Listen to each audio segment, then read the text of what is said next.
Bienvenue dans notre émission d'aujourd'hui. Les voies de Dieu sont insondables. Quand le Seigneur se décide d'accomplir certaines choses, il utilise le manière qui nous dépasse, le manière qui nous surpasse, le manière qui ne sont pas selon nos manières d'agir ou de comprendre les choses. Abraham croisa l'Éternel, il l'avertit et lui promit que son héritage, sa postérité viendra séjourner à Canaan.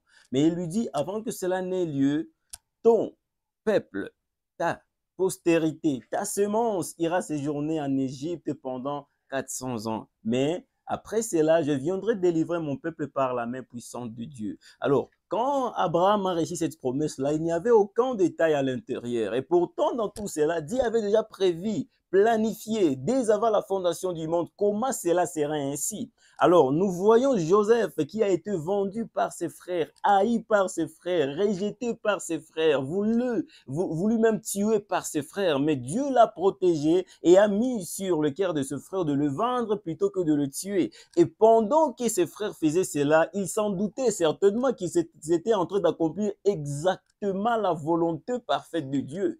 Pour que Joseph puisse voir les songes qu'il voyait, comme quoi ses grands frères et son père, ainsi que sa mère, se prosternaient devant lui, il fallait que cela soit fait. Il fallait que Joseph soit vendu pour que son songe soit accompli. Alors que lui, il s'attendait peut-être à l'accomplissement de son songe dans un endroit rempli d'amour, dans un endroit entouré de ses frères. Dieu savait que pour que Joseph se retrouve devant ses frères qui se prosternent dans sa présence, il fallait d'abord que ses frères puissent les détester. À un moment donné, Dieu permet que vos frères vous haïssent. Pas parce que simplement vos frères ne sont pas corrects, mais parce que la seule manière pour vous d'accomplir le dessein de Dieu dans votre vie est que vous soyez séparés dans un moment de vos frères et que la seule manière pour que vos frères puissent se séparer de vous et que la haine puisse être sémée dans leur cœur. Alors, Joseph s'en doutait certainement qu'en allant en Égypte, que c'est là où ses songes seraient accomplis. Dieu a élevé, il a transformé le mal en bien parce qu'il faisait concourir toutes choses, comme il l'a promis dans la parole, au bien de ceux qu'il aime. Pendant que le frère de Joseph pensait avoir vendu Joseph pour ne plus le revoir, Dieu lui savait qu'ils étaient en train de vendre Joseph pour aller préparer pour eux un endroit de refuge pendant que la famine serait là.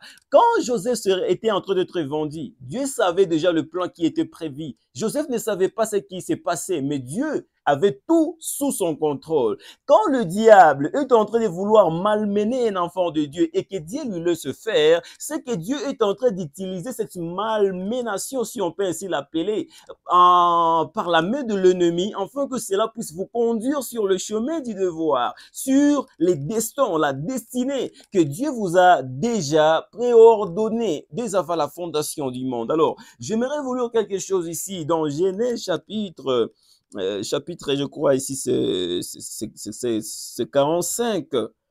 Alors, la Bible dit ceci, Dieu m'a envoyé devant vous, ça c'est chapitre 45, verset 7. C'est Joseph qui est en train de parler quand il se présentait devant ses frères. Vous connaissez l'histoire. Après que le frère sont venus en Égypte pour acheter de vivres et qu'il les a renvoyés pour amener Benjamin, son petit frère, et que maintenant il s'est révélé là et leur dit, c'est moi Joseph. Alors, qu'est-ce que Joseph a dit à ce frère? Il dit ceci, Dieu m'a envoyé devant vous pour vous faire subsister dans le pays et pour vous faire vivre par une grande délivrance.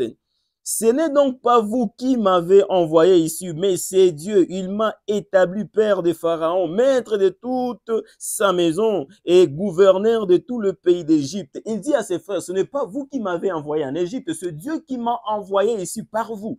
La haine des enfants de Dieu était en train d'amener Joseph à se placer là où Dieu voulait qu'il soit. Dieu a permis que les diables sèment la haine dans le frère de Joseph, afin qu'il puisse amener, pousser Joseph là où Dieu voulait qu'il soit. Et c'était en Égypte. Quelquefois, Dieu veut que nous soyons exactement là où nous ne voulons pas être, exactement là où nous pensons être dans la désolation, la ruine et la destruction. Alors que c'est là où exactement Dieu voulait nous planter. Dieu peut permettre que celui qui t'aime puisse te haïr, afin qu'il puisse te placer là où tu dois être. Oui, il en est de même pour chaque fils et fille de Dieu. Et la Bible dit, Le prophète Branham nous en parle suffisamment en nous montrant que le don de Dieu sont rejetés, mais finissent toujours par trouver leur place. Dieu permet qu'ils soient rejetés. Et en le rejetant, cela, Dieu est en train de les amener à l'endroit où Dieu les a prédestinés, afin qu'ils puissent être établis et accomplir ainsi les desseins de Dieu. Abraham s'en doutait bien fort que son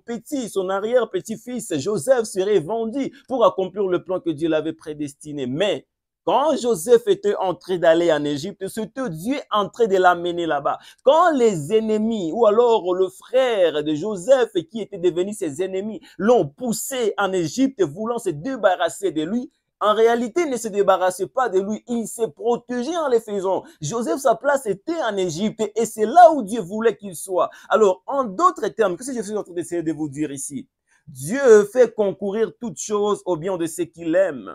Et vous pouvez détester vos frères parce qu'ils vous ont maltraité, alors que c'est en vous maltraitant qu'ils produisent en vous le fruit nécessaire que Dieu veut produire. Le problème nous aide à avoir plus de vertu et les persécutions créent et forgent en nous un bon caractère, un caractère qui est suffisamment important pour pouvoir régner. Pour que nous puissions occuper certains postes dans la vie, Dieu veut que nous puissions passer par certaines difficultés, afin que quand nous allons être dans ce poste-là, que nous soyons plus utiles, ayant de l'expérience, ayant du caractère, ayant les capacités nécessaires qui ne peuvent venir que par des épreuves. Alors, à un moment donné, que Dieu soit loué pour les gens qui nous haïssent, que Dieu soit loué pour les gens qui nous trahissent, que Dieu soit loué pour les gens qui nous maudissent, que Dieu soit loué pour les gens qui nous persécutent, parce qu'en faisant cela, il ne faut que nous amener là où Dieu veut que nous soyons. Alors, les ennemis que vous pouvez voir à côté de vous et que Dieu a permis qu'ils soient au bout de leurs objectifs malsains, c'est que Dieu est en train d'utiliser leurs mauvais objectifs pour pouvoir vous amener là où Dieu veut vous voir, Dieu veut vous avoir, Dieu veut vous utiliser. Alors, ne soyez pas perplexes quand vous vous retrouvez dans une situation pareil et que vous demandez mais pourquoi le Seigneur ne dit pas quelque chose, pourquoi le Seigneur ne fait pas quelque chose. Dieu est en train de faire, mais il le fait à sa manière. Dieu est en train de pouvoir vous bénir, mais il le fait à sa manière. Alors ne soyez pas pressé à pouvoir conclure que c'est la fin avant que Dieu n'ait prononcé son dernier mot, parce qu'il sait ce qu'il fait. Laissez Dieu conduire la barque, il sait là où il t'amène. Laissez Dieu conduire la barque, il sait là où il te dirige. Alors ce que tu dois faire, c'est de te demander mais pourquoi Seigneur tu as permis que ceci arrive? Et ne déteste pas ton frère parce que Dieu a permis qu'il puisse te faire du mal pour t'amener là où tu dois être. Fais comme Joseph dit, ce n'est pas vous qui m'avez envoyé ici, ce n'est pas toi qui m'as frappé, ce n'est pas toi qui m'as injurié, c'est Dieu qui a permis que tu m'injures, afin qu'il puisse forger en moi un certain caractère. Je relis ceci, afin que vous puissiez nous séparer sur cette belle note de la volonté de Dieu traduite par la bouche de son serviteur Joseph, en disant ceci, c'est Genèse chapitre 45, verset 5. Maintenant, ne vous affligez pas, ne soyez pas fâchés de m'avoir vendu pour être conduit ici, car c'est pour vous sauver la vie que Dieu m'a envoyé devant vous. Dieu a permis que la haine soit là-bas pour sauver les gens qui haïssent.